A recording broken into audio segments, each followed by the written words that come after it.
Tout de suite,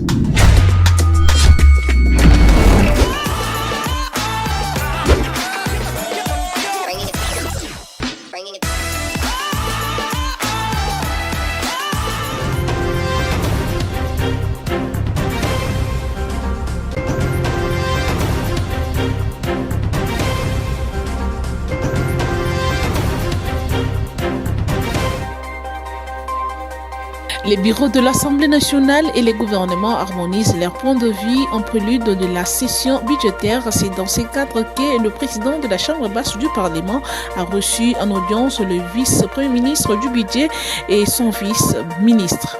La commune de Lingouala a signé un partenariat avec la société Socodeco pour la construction d'un bâtiment administratif moderne et la délocalisation du bureau du quartier Pakadjouma.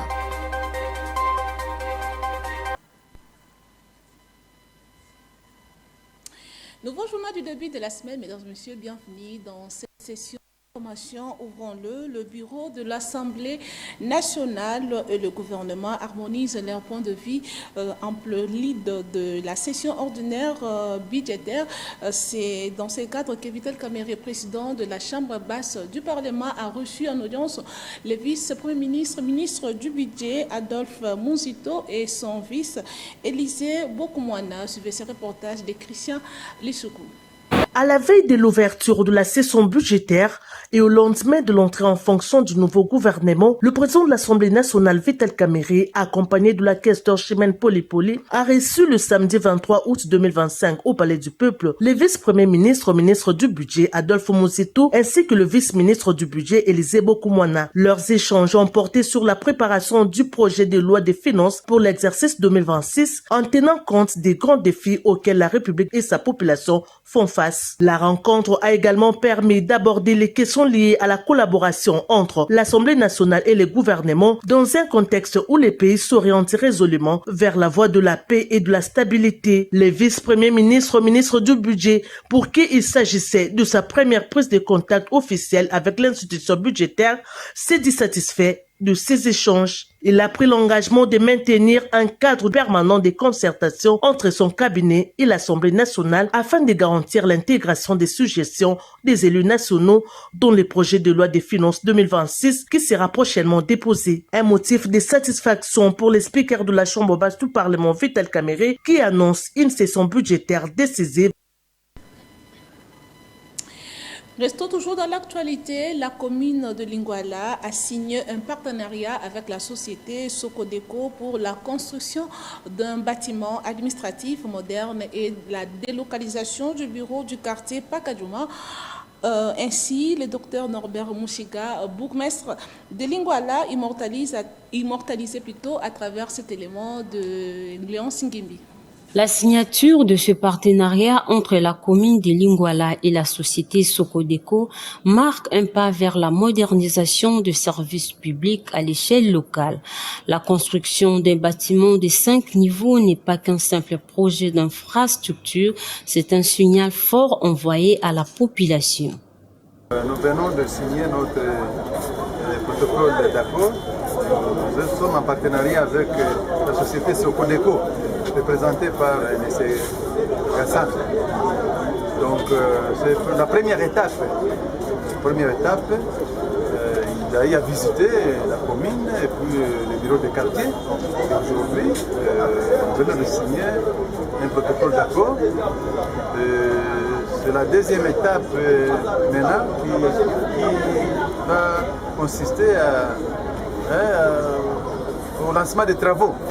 Donc il a visité. Dernièrement, nous n'étions pas épargnés par les pluies diluviennes. Si vous jetez un coup d'œil là-bas, nous n'avons plus de toiture. Donc la commune n'a plus de bureaux, n'a plus de salle de mariage. Alors un partenaire s'est réveillé d'un coup et nous a écrit et nous-mêmes nous avions réagi. La délocalisation du bureau des quartiers Pakadjouma, longtemps confronté à des conditions de travail, précaires, permettra une meilleure accessibilité et une efficacité accrue dans la gestion administrative. Ce geste traduit également une volonté politique de désengorger certains quartiers et de réorganiser l'espace urbain. À l'heure où la capitale congolaise fait face à de nombreux défis, ces initiatives locales, si elles sont bien suivies, peuvent contribuer à améliorer la gouvernance, renforcer la confiance citoyenne et impulser un vrai développement à la base. Reste à espérer que les travaux iront jusqu'à leur terme dans les délais et avec la qualité attendue. Direction la province du Congo central, le malfrat qui sème terreur et désolation au sein de la population de cette province et celle de Kinshasa vient de tomber dans le filet de la police. Suivez ces reportages. Une bande de présumés criminels opérant simultanément sur les axes Kinshasa-Matadi et dans la ville de Boma a été présentée le vendredi 22 août 2025 au gouverneur de la province du Congo central, Grace Nkwanga Swengi Bilolo. C'était en présence du ministre provincial de l'Intérieur, du commissaire provincial intérimaire de la police nationale du Congo central, des commissaires supérieurs principal Georges Amissi. Ce présumé malfrat accusé de plusieurs assassinats et d'actes criminels qui ont longtemps sémé la terreur au sein de la population ont été appréhendés grâce à la vigilance des services de sécurité. Ils ont été aussi à l'université de Kinshasa, où ils avaient braqué, vous avez suivi aussi à la télé, et dans une chambre froide à Ipen. Ils ont aussi braqué chez Martin Bakole, où ils avaient braqué et pris l'argent, et ils sont partis. Conscient de la gravité de leur forfait, le gouverneur Grace Bilolo a instruit les commissaires provinciaux ad interim de la police nationale du Congo central d'acheminer immédiatement ces présumés criminels à Kinshasa afin qu'ils répondent de leurs actes devant les instances judiciaires compétentes. Pour le chef de l'exécutif provincial, cette opération s'inscrit dans une détermination claire, celle de garantir la sécurité des habitants du Congo central et de leurs biens. On a vu un civil comme la police à Congo central. toyebi ke bouti musika bosali mambo ebele na Kinshasa. Eza groupe moko bien reconnu et bomi batu ebele et awa pe na kati ya province ya Congo central bomi batu ebele bo créer désolation makasi. Je tiens à remercier la police na musala bosali na ba service de sécurité, mairie na batu nyonso o basali en collaboration to tomber na batu o tozu. Restriction na ngai ezali oyo nyonso o ezangi mibale na kati ya groupe. La bateau bazar renommé mibale bazali. Oyo nyonso ko ya lisusu na problème oyo a na province Congo central to rejoindre ba disposition o esende. Toujours dans ce chapitre, le colonel Faustin Numbi, chargé des opérations de la police ville de Kinshasa, a lancé une opération dénommée Gombe Bopeto dans l'objectif de mettre fin à l'insalubrité au centre-ville. Suivez ces reportages de Delphin Tundula et Héritier Sekome. C'est au cours d'une parade mixte organisée ce lundi 25 août 2025 avec la brigade de l'hôtel de ville de Kinshasa que le colonel de la police nationale congolaise, Faustin Numbi, chargé des opérations de la ville, a lancé une opération dénommée Gombe Bopeto. Cette opération vise à démolir tous les marchés pirates installés le long des avenues et mettre la main sur les enfants Kuluna pour assurer la propriété de la commune de la Gombe, siège de plusieurs institutions de la République. Devant ces hommes, le colonel Faustin Numbi donne les mots d'ordre. Dans sa phase, Gombe, zéro chèque, Gombe, zéro épave, Gombe, zéro quado, Gombe, zéro malewa, Gombe, zéro nulissus, ma kiosque.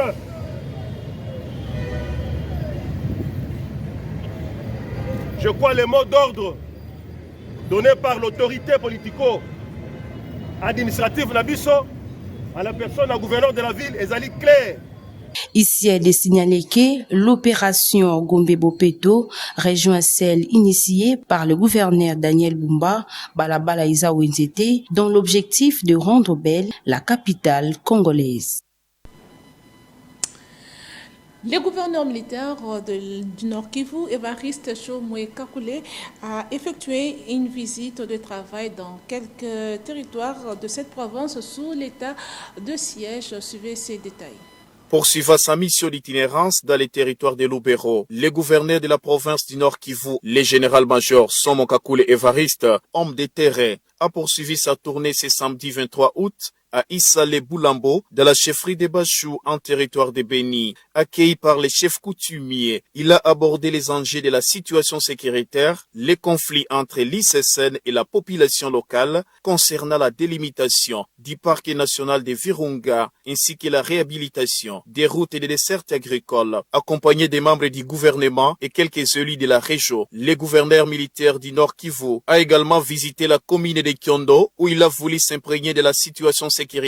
Ici, la population a fait part à ses préoccupations concernant les délabrements des ponts, notamment celui de Moumolé, l'achèvement de la construction du bureau administratif de la commune, ainsi que la maintenance du courant électrique de Isoko. Après un chaleureux accueil à Kyondo, le gouverneur militaire du Nord Kivu s'est dirigé vers Kavinyonge, où il a cherché à comprendre les conflits opposant la population locale aux gestionnaires du parc national de Virunga, notamment sur la question de la délimitation du parc national de Virunga et les tensions avec la marine ougandaise. À Kavinyonge, l'autorité provinciale a promis la mise en œuvre de plusieurs projets inscrits dans le cadre de son programme de gouvernance participative fondé sur 3 piliers: la sécurité, l'aide humanitaire et le développement de la province. Et dans la province du Sud Kivu, poursuite des audiences au tribunal militaire d'Uvira avec 9 nouveaux prévenus à la barre, dont un capitaine de FARDC poursuivi pour fuite devant l'ennemi. Suivez encore une fois ces détails. Poursuivant ces audiences, les tribunaux militaires de garnison d'Uvira siégeant en matière répressive au premier degré présidé par le major magistrat Mwanza Kanyungu Mukinai Jean-Marie s'est tenu le vendredi 22 août 2025 à Uvira. Une audience dans les dossiers opposants les ministères publics représentés par le lieutenant-colonel Luamba Songé contre 9 nouveaux prévenus, dont un capitaine des FARDC poursuivi pour fuite devant l'ennemi et violation des consignes, un adjudant poursuivi pour divulgation des secrets militaires, 2 soldats pour viol, 2 autres pour meurtre dont un Mouzalindo et d'autres poursuivis pour perte d'armes et absence régulière. L'audience du jour a été focalisée sur l'affaire des 2 préventions, à savoir la fuite devant l'ennemi et la violation des consignes commises par les prévenus capitaines Sekbewi Banodea Joachim, ex-chef S3, chargé de l'organisation du 3303 régiment des FARDC. Après avoir entendu les accusés et la partie civile, les dossiers ont été renvoyés au 29 août 2025 avec comme devoir l'audition d'autres personnes pouvant éclairer la religion du tribunal pour rassembler toutes les preuves nécessaires qu'a sollicité les tribunaux militaires des garnisons d'Uvira pour confronter le prévenu capitaine Sekbewi Banodea à son commandant régiment et à son collègue du service de renseignement de la même unité. Parlons sport. Dans ce journal, à Kinshasa, les athlètes préparent le championnat provincial de MMA prévu dans quelques jours à venir. Suivez cet élément de Enoch Moutela. En prévision du championnat national qui aura lieu au mois à venir, la Ligue de Kinshasa de MMA a organisé son championnat le samedi dernier au stade de Martyr à l'entrée nef. Dimitri Matetuzoloa, président de la Ligue provinciale de MMA Kinshasa, est très satisfait pour la participation de clubs et félicite les athlètes en promettant encore beaucoup de médailles aux championnats nationaux. Il y a organisé 2 jours de championnat. d'MMA amateur. Donc, Moutounioso, il y a Bipaï, il y a Massano, il y a Ndenge, Bashuka, bato ya karaté, baboxeur, bato ya jiu-jitsu bayaki nde komekama entre autres. Et na kati ya masolo wana la présentation ya exhibition na championnat wana epesameli biso libaku ya kozala ya komimonisa na baoyo balingi lisano wana oyo mpe bayambi yango na motema moko basili kopresente biso na fonction na biso ya sika na bokonzi na biso oyo tozwi na la tête de la ville de Kinshasa na masano etali art martiaux mixte mais na niveau ligue oyo mingi ezalaka qualité sur Etano à Kinshasa. Pour un mandat de 2 ans. Il est à signaler que le MMA en RDC a déjà sa ligue professionnelle et compte aujourd'hui plus d'internationaux et participera au championnat mondial suite à sa qualification en Angola avec 6 médailles d'or. Toujours dans ces chapitres, je vous laisse suivre le résumé de la clôture du tournoi de judo vacances tenu le week-end dernier au stade de Martyrs. Suivez ce reportage de Enoch Montella encore une fois. Le gymnase de basketball du stade de Martyrs a vibré le samedi 23 au rythme du judo vacances. Organisé par la coordination nationale de la FENACOJI, les enfants de 4 à 16 ans ont été occupés durant cette période de vacances pour éviter la délinquance juvénile. Le final chez le mineur, cadet et junior, chez les garçons comme chez les filles, était au rendez-vous.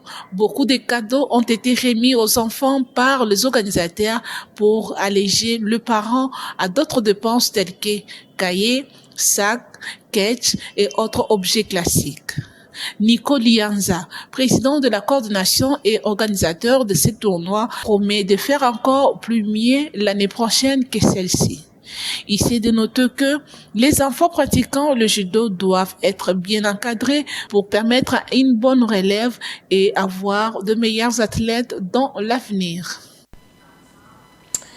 Et bouclons ce journal par cette information. À l'approche de la nouvelle session sportive, quelques clubs ont déjà repris avec les entraînements dont l'ASV Club FC, le Aigle du Congo, Maniema Union et Lupopo. Suivez les détails avec Andy Chibaon.